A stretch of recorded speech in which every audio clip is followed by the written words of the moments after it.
एक बार फिर से स्वागत है आपके अपने YouTube चैनल सत्य सनातन में। सत्य सनातन एक ऐसा प्लेटफॉर्म जिसका इतिहास रहा है, जिसने कभी के समय में जाकिर नाइक के द्वारा उठाए गए प्रत्येक सवाल को नहीं बख्शा, जिसने कभी भी मौलाना जर्जिस हो या फिर उसके चेले चपाटे जितने भी आए, जो अपनी दुकान अब बंद करके भाग चुके हैं क्योंकि सत्य सनातन का जवाब अब वो नहीं दे सकते, वो भाग चुके हैं, जा चुके हैं, वो इनिशिएटिव हो, या फिर विधु विनोद चोपड़ा के द्वारा एक ऐसी फिल्म जिसमें हमारे कश्मीरी भाइयों को, कश्मीरी हिंदुओं को, सनातनियों को बदनाम करने का कार्य करके वहां की आतंकवादी समाज, समुदाय, कल्ट, मजहब को प्रेस करने का काम किया गया हो, हमने विधु विनोद चोपड़ा के मुंह के सामने खड़े होकर के स्वयं कहा कि आप इस प्रोपेगेंडा को नहीं चला सकते। उसकी मूवी का पूरे देश के अंदर बाइकआउट कराने का कार्य हो, सत्य सनातन ने अपना इनिशिएटिव लिया। उसके बाद में चाहे हमारे कथाकार हो, चाहे जितना भी पंडा समाज जिसने की यहाँ पर पाखंड फैलाया हुआ था, उसको क्रिटिसाइज ही नहीं बल्कि पूरे देश विदेश के अंदर हमने उसके खिलाफ भी बड़ी मुहिम चलाई है। चाहे वो दरगाह हो जहां पर के हिंदू बच्चियों का चुन चुन करके रेप किया गया था और उसके बाद में उसी दरगाह के लोगों ने हमारे ऊपर केस भी किया, लेकिन हम पीछे नहीं हटे। सत्य सनातन का कार्य पीछे हटना नहीं है। हमने अपना स्टैंड क्लियर रखा और हमने कहा कि सत्य और सनातन की रक्षा हेतु हम सदा ही खड़े रहेंगे। पिछले दिनों मैंने आपको संकेत भी किया था कि आगामी भविष्य में सत्य सनातन एक और इनिशिएटिव लेने वाला है और उसमें मुझे और पूरे सत्य सनातन परिवार को आप सबकी अत्यंत आवश्यकता है। और ये इनिशिएटिव क्या है मैं आपको आज बताने जा रहा हूं। बात यह है कि पूर्व काल में औरंगजेब के समय में बहुत सारे लोगों ने मतांतरण करके इस्लाम को स्वीकार कर लिया था। उनमें से बहुत सारे दलित समाज के लोग हैं। हमने जब से सत्य सनातन स्टार्ट किया था, हमने पहले दिन से बात कही थी कि हमारे SC ST समाज का अधिकतर जो आरक्षण है वो क्रीमी लेयर के लोग उड़ा ले जाते हैं, चाहे उसमें OBC हो, चाहे SC हो, चाहे ST हो। जो लोग चांदी की चम्मच मुंह में लेकर के पैदा होते हैं लेकिन जन्म हो गया है उनका OBC SC ST में, वो लोग अक्सर कर आरक्षण खा जाते हैं। और हमारा जो निचले तबके के व्यक्ति हैं, जो हमारे निचले तबके का हमारा भाई है, उस तक वो आरक्षण नहीं पहुंच पाता और उसकी स्थिति आज 70-72 साल में भी जस की तस बनी हुई है। लेकिन इसमें बहुत बड़ा पेच है जो कि अभी तक किसी की भी नजर में नहीं आया था, और वो पेच है जो कि सत्य सनातन और कर्मयोगी की टीम ने मिलकर के इस पर इनिशिएटिव लिया। और हम बहुत बहुत आभारी हैं RSS, विश्व हिंदू परिषद और आर्य समाज के उन सभी गणमान्य लोगों का जिन्होंने की इसमें अपनी बढ़ चढ़ करके इस पूरी रिसर्च में अपनी भूमिका अदा की है। दोस्तों, जिन लोगों ने कभी के समय में तलवार के सामने या फिर किसी भी मजबूरी में मतांतरण करके इस्लाम को स्वीकार किया था, वो लोग आज हमारे SC ST और OBC समाज के भाइयों का आरक्षण खा रहे हैं। यानी कि कहने के लिए तो वो इस्लाम में जा चुके हैं, लेकिन अभी तक भी वो आरक्षण कौन सा ले रहे हैं? SC ST OBC का ही। अब इसके खिलाफ मुखर होके आवाज उठाने का समय आ चुका है। अब हम वो प्रेशर बनाएं, वो दबाव बनाएं अपनी सरकारों के ऊपर कि या तो इन लोगों का वापस घर वापसी हो और या फिर इनको पूरी तरीके से बर्खास्त किया जाए। ना केवल बर्खास्त किया जाए बल्कि इनकी जितनी भी नौकरियां हैं वो सारी की सारी छीनी जाएं। आज सरकार इन सब बातों को सुनने के मूड में भी है। मेरी पर्सनली बहुत सारे ऐसे जो सांसद हैं, गणमान्य मंत्रीगण भी हैं, उन लोगों से भी मेल में वार्ता हुई है। मेल में मैंने उन सबको ये सारे रिपोर्ट भी भेजे हैं और उनकी तरफ से भी इन बातों को लेकर के ग्रीन सिग्नल है। यही नहीं, सुप्रीम कोर्ट के भी काफी सारे जो हमारे मित्र हैं जिन्होंने बड़े बड़े केसेस लड़े हैं, पिछले दिनों हमने उनके कुछ इंटरव्यूज भी किए हैं, उनसे भी हमने इस विषय में वार्ता की है और उन्होंने इस पर स्पष्ट कहा है कि इनकी नौकरी ही नहीं बल्कि भविष्य भी दांव पर लग सकता है यदि इन्होंने फ्रॉड करके मुसलमान होने के बावजूद यदि हमारे SC ST भाइयों का कोटा खाया है तो ये बिल्कुल भी नहीं बचेंगे भविष्य में बिना किसी बड़ी और सख्त कानूनी कार्रवाई हुए। इस वजह से सत्य सनातन का तकरीबन 10 लाख लोगों का परिवार है। मैं आप सभी से विनती करता हूं कि इस बात को जहां पर भी आप हो, जिस प्लेटफॉर्म पर भी हो, इस बात को उठाइए।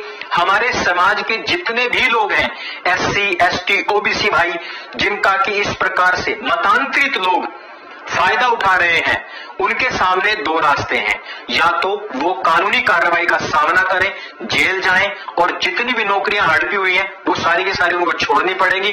बच्चों तक का भविष्य अब गांव पर लग सकता है, या फिर घर वापसी करें। जो उनको यदि अपने उसी आरक्षण से प्रेम भी है तो हम नहीं कहते भाई घर वापसी करो, लेकिन जो कार्य करना है वो सच्चाई के साथ में करो, छद्म नहीं चलेगा। इसलिए मेरा आप लोगों से अनुरोध है, निवेदन है, सविनय निवेदन है कि इसके खिलाफ आवाज उठाने का समय आ चुका है। हम अपने SC, ST, OBC भाइयों के साथ में इस प्रकार का या किसी भी प्रकार का अन्याय होते नहीं देख सकते हैं, और आप लोग इसके खिलाफ आवाज उठाना शुरू करें। ट्विटर पर इसके लिए पोस्ट बनाएं, इस वीडियो की क्लिप डालें, टैग करें PMO को। उत्तर प्रदेश के जो CM है, चाहे आपको वहां के राज्यपाल मिले, किसी भी राज्य में आप रहते हो, सबको टैग करते जाएं, सब तक इस बात को पहुंचाते जाएं, क्योंकि ये बहुत बड़ा फ्रॉड है, ये गैर संवैधानिक है, और इसमें सख्त से सख्त सजा हो सकती है। इसमें आगे भी जो कुछ भी बातें होंगी हम यहां से आपको बताते चले जाएंगे। इस वीडियो में सिर्फ इतना ही। इस जागरूकता के अभियान से जुड़े रहिए, हमारे साथ बने रहिए, इस वीडियो को शेयर कीजिए। मेरे संग बोली सत्य सनातन वैदिक धर्म की जय। जय हिंद, वंदे मातरम। हाँ, बाकी उगड़े क्या हुआ मामलों तो गाय वो हमारी दिन है, उस टाइम पे आर्य समाजिया ने इसकी विधि बांधी थी प्रधान की, बड़ी तगड़ी बांधी थी। और प्रधान उसी रंजिश में है, इसीलिए प्रधान ने इनकी बात ना मान कर उसके पक्ष में जा रहा है। हाँ, यही सुनने में आया है। ठीक है। हाँ, तो कोई नहीं, प्रधान तय गया अभी वो 2-3 महीने रहे हैं, ठीक। लेकिन मैं ये जानना चाह रहा हूँ आपसे, क्योंकि मेरे को नहीं पता था कि आप वहां पे रहते हो, और आप जो है आपने इतना स्टेप उठाया है, इतनी रिश्तेदारी घनिष्ठ होते हुए भी, कि भाई वे कब्रिस्तान में जाते हैं, निकाह करते हैं, और हिंदू कोटे का प्रयोग करके नौकरी लगते हैं। इनको मतलब कोई बिरादरी में समझाने वाला नहीं है, और इतनी नीचता इतनी गद्दारी भी करेगा करे कोई। अगर तुम नहीं इतना है मुसलमान वो है, तो सारे तुम नौकरी कर लेकर तो मुसलमान बनते। वही तो बात है भाई साहब, यही तो बात हम कह रहे हैं कि भाई तुम हमें ये नहीं बने रहो तुम मुसलमान, लेकिन मुसलमान बनो, मुसलमान के नाम भी टेको, और मुसलमान ने अगर सब कुछ हो करो, मुसलमान ना चाहे नौकरी लागो ना, तेरे कागजा में भी अपने बच्चों को मुसलमान लिखो कि कागजा में हिंदू है, कागजा में ये हिंदू लिखवा रहे, स्कूलों में भी बच्चों के नाम वैसे है, और यहाँ नौकरी कर रहे हैं, वहाँ इन्होंने मतलब कोई जाट बन के नौकरी कर रहा है, कोई मतलब हिंदू धोबी या ब्राह्मण बन के नौकरी कर रहे हैं ये लोग, क्योंकि इनका रोग खोखर है। ठीक है, तो जब इनके स्टाफ में पूछा जाए कि स्टाफ में एक स्टाफ में भी किसी के भी सरकारी नौकरी वाले में ये बोल दे कि मुसलमान है, तेरे इधर के कोई हम वहाँ ऑफिस में जाके ये बोल दे कि भाई तुम मुसलमान बोल कि मैं मुसलमान हूँ, ऐसे नौकरी कर रहे हो, जब हम मान लेते तेरे को, या तो तुम मुसलमान हो या एक तरफ हिंदू हो, सीधी सी बात है। राजनीति क्यों खुद खेल रही हो आप लोग? ये तो एक तरह से हिंदू भाइयों के पेट पे तुम लात मार के खुद नौकरी प्राप्त कर रही हो। वही तो हिंदुओं का जो अधिकार है उसका हक मार कर है, ये इस्लाम का प्रचार करने लग रहे हैं। हाँ जी, वो आपके सामने बैठा हुआ तो सीताराम नहीं आया हुआ था, आपने देखा उस दिन पीसी के घर पे बैठे थे। हाँ। वो कपूर है, वो तो 7-8 लाख हिंदुओं के वो एक बड़ा नेता है उनका, इन सब का, धोबी बिरादरी का। तो वो ये कह रहा है बार बार, बोलो भाई साहब आप मेरे को इनके नाम दो और वो दो, मैं इनकी ना RTI लगाऊंगा, इन्होंने हमारे बच्चों के रोजगार छीन के खुद लगे हुए हैं ये मुसलमान।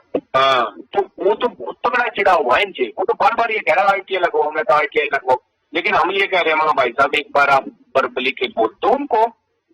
वर्बली ना समझे जी, वर्बली तो समझ ना रहे, समझ नहीं रही है भाई साहब। अब हम जो है भाई, जब इतना दबाव हो रहा है कि आप लोगों ने 2 बार बताइए कि भाई पंचायत होना है, बहिष्कार करने लग रहे हैं, तो भाई बहिष्कार करने लग रहे हैं, साले उनकी औकात की है बात करना। एक बार सतीश जी ने भी मना कही थी, भाई मारी कर रहा हो, खुल कर पंचायत में खड़ा होगा, कौन बोल लगा पंचायत हम इकट्ठी करेंगे, और फिर वो कर ले थोड़ा हम देवेंगे उसने।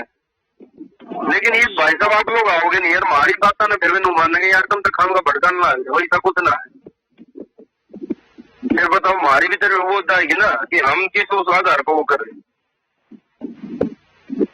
तो इसके लिए आप लोग भी मतलब वो हो जाओ, क्योंकि भाई बताना है डिफेंस जब करना हो, रक्षा करनी हो तब ढंग से रक्षा करो। फिर हम तो पूरा अंगा लगा रहे हैं अपना। ठीक है, मेरी कल गांव में मीटिंग थी 2 घंटे की, 2 हफ्ते से पेंडिंग चल रही थी। जब आपका फोन आया ना, मगर भाई मीटिंग और पेंडिंग कर लेने पर इस काम में एक बार जरूर करेंगे। जाकर देखा हम टिटोली में, फिर उन्हें टिटोली के 12 बालक बैठे थे मरी गला, और उन गई बोले आशीष भाई दे थपड़ा लेंगे। ठीक है, और ये अगले हफ्ते जो है आप अपनी ड्यूटी पूरी पर करके ना हो, और हम बाल इकट्ठे करना है 200-300। ठीक है, और फिर उन समझाइयो यो मामला के यार, इस मामले में फिर हम बताओगे, फिर देखियो मामला नौकरी छुड़वाओगे सारे की। फिर आप लोग ने मत कहियो भाई एक बार हमारा अगर ट्रिगर चला गया तो हम फिर दोबारा वापस नहीं लेंगे। कभी आप लोग को भाई साहब रुक जाओ मैं सारे की नौकरी खाऊंगा फिर। अरे नहीं भाई साहब, ऐसा क्यों कहेंगे, हम क्यों कहेंगे, बल्कि वे खुद ही बोलेंगे भाई साहब हम तो बदलेंगे।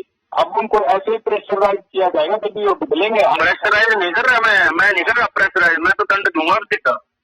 वही ना देंगे। हाँ, मैं अब 1-2 की जो खटिया खड़ी होगी ना, जब समझ में आओगी सारी बिरादरी की। वे जो इनके पीछे न लुक रहे हैं, जिन्हें नो लग ये बहुत बड़े चौधरी प्रधान है, उनकी प्रधानी हम काटेंगे। तो भाई अपने भाइयों ने तैयारी करो, जितने लोग आ गए ना वे कभी कंधे से कंधा मिला खड़े हो मारी गला, क्योंकि आपकी लड़ाई हम लड़ने लग रहे हैं। बिल्कुल बिल्कुल।